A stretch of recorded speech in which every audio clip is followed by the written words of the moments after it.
കോൺഗ്രസ് മഹാത്മാഗാന്ധിജിയെ ചെറുതായിട്ടൊന്ന് വെടിവെച്ച് കൊന്നു എന്ന് ഇതിനു മുമ്പ് ചാനൽ ചർച്ചയിൽ പറഞ്ഞിരുന്ന ഒരാൾ ഇന്ന് കോൺഗ്രസിൻ്റെ കൂടെയാണ് എന്ന് മറന്നു പോകരുത്. അതാണ് കോൺഗ്രസ്സിന് RSSനെ എതിർക്കാൻ കഴിയുന്നില്ല.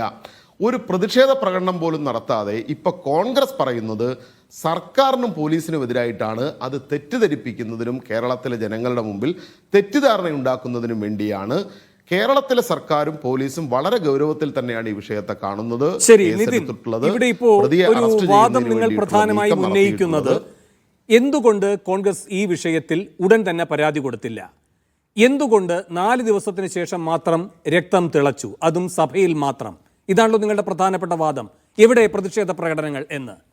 നിങ്ങളപ്പോൾ ഈ ഒരു നോക്കുകുത്തിയായി കാണുന്നത് കേരളത്തിൻ്റെ നിയമവാഴ്ചയെ തന്നെയാണ്. കാരണം ഒരു സംഭവം ഉണ്ടായാൽ ബന്ധപ്പെട്ടവർ ആവലാതിക്കാരായി വരണം, ബന്ധപ്പെട്ടവർ പ്രതിഷേധ പ്രകടനം നടത്തണം, ബന്ധപ്പെട്ടവർ ഉടൻ പ്രതികരിക്കണം.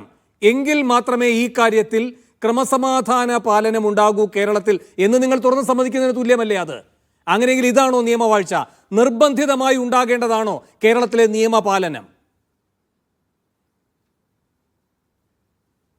നോക്കൂ, കേരളത്തിൽ അസംഖ്യം ചാനലുകളുണ്ട്. ആ ചാനലുകളിലെല്ലാം പല സമയങ്ങളിലായി പല നിലയിലുള്ള ചർച്ചകൾ നടക്കുന്നു. ആ ചർച്ചയിൽ ഒരു BJPയുടെ നേതാവ് ഒരിക്കലും ഉണ്ടാകാൻ പാടില്ലാത്ത, പറയാൻ പാടില്ലാത്ത, അങ്ങേയറ്റത്തെ അപലപിക്കേണ്ടുന്ന ഒരു അഭിപ്രായം പറയുന്നു. ആ അഭിപ്രായം ഞാൻ പറഞ്ഞല്ലോ, ഇത് കോൺഗ്രസിൻ്റെ നേതാവ് ആ ചർച്ചയിലുണ്ട്.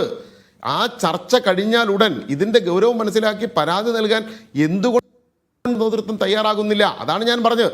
നിങ്ങൾ സർക്കാരിന് ഇനിയിപ്പോൾ ഇങ്ങനെ ഒരു ചാനൽ ചർച്ചയിൽ വന്ന ഒരു പരാമർശത്തെ ചൊല്ലി സർക്കാർ കേസെടുക്കാൻ വേണ്ടി തയ്യാറായില്ല, നിയമവാഴ്ച ആകെ തറന്നു എന്ന് നിങ്ങൾ വാദത്തിന് വേണ്ടി പറഞ്ഞോളൂ, ഞാനത് അംഗീകരിക്കാം. നിങ്ങൾ മനസ്സിലാക്കേണ്ടത്, ഇതിൽ കോൺഗ്രസിന് എപ്പോഴാണ് ഒരു പ്രതികരിക്കണമെന്ന് തോന്നിയത്? കോൺഗ്രസിൻ്റെ ചാനൽ പ്രതിനിധി ഇല്ലാതിരുന്നൊരു ചർച്ചയിലല്ല. അത് കഴിഞ്ഞ് 3 ദിവസം കഴിഞ്ഞിട്ടാണ് കോൺഗ്രസിൻ്റെ നേതൃത്വത്തിന് പരാതി നൽകണം എന്ന് പോലും തോന്നുന്നത്. ചാനൽ ചർച്ചയിൽ പലരും പലതരത്തിലുള്ള അഭിപ്രായങ്ങൾ പറയാറുണ്ട്, വെല്ലുവിളികൾ നടത്താറുണ്ട്. ഇതെല്ലാം നമ്മൾ കേരളത്തിൽ ചർച്ചകൾ ഇഷ്ടം പോലെ കാണുകയും കേൾക്കുകയും ഒക്കെ ചെയ്യുന്നവരാണല്ലോ ഞങ്ങൾ. അതിനെ വെച്ചുകൊണ്ട് കേരളത്തിലെ നിയമസമാധാന വാഴ്ചയാകെ തകർന്നു എന്ന നിലയിലേക്കാണോ നമ്മൾ മനസ്സിലാക്കേണ്ടത്? അങ്ങനെയാണോ? കാരണം ഇന്നിപ്പോ നിയമസഭയിൽ ഒരു കടലാസിന്റെ വില പോലും ഇല്ല എന്ന് പറഞ്ഞ് നിങ്ങൾ നോട്ടീസായി പോലും അംഗീകരിക്കാതെ എടുത്തു കളഞ്ഞ ഈ അടിയന്തര പ്രമേയ ആവശ്യമുണ്ടല്ലോ, അതിന് തൊട്ടു പിന്നാലെ പിന്നെന്താണ് കേരളം കാണുന്നത്? ഉടനെ തന്നെ പേരാമംഗലം പോലീസ് പോയിട്ട് BJPയുടെ സംസ്ഥാന സമിതി അംഗം സുരേന്ദ്രന്റെ വീട് റെയ്ഡ് ചെയ്യുന്നു. അദ്ദേഹത്തിന്റെ സഹോദരൻ ഗോപിയുടെ വീട്ടിൽ പരിശോധന നടത്തുന്നു. തൊട്ടു പിന്നാലെ ഹാലളകി B ഗോപാലകൃഷ്ണൻ വരുന്നു.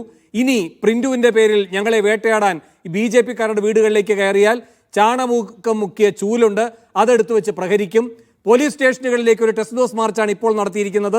അതിനപ്പുറത്തേക്ക് പോലീസ് സ്റ്റേഷൻ മാർച്ച് നടത്തുമെന്ന് പറഞ്ഞുകൊണ്ട് അതിന് പിന്നാലെ ഗോപാലകൃഷ്ണൻ ഒരു കാര്യം കൂടി പറഞ്ഞു, പോലീസ് സ്റ്റേഷനകത്തേക്ക് ഞങ്ങൾ എത്തുകയും ചെയ്യും എന്ന്.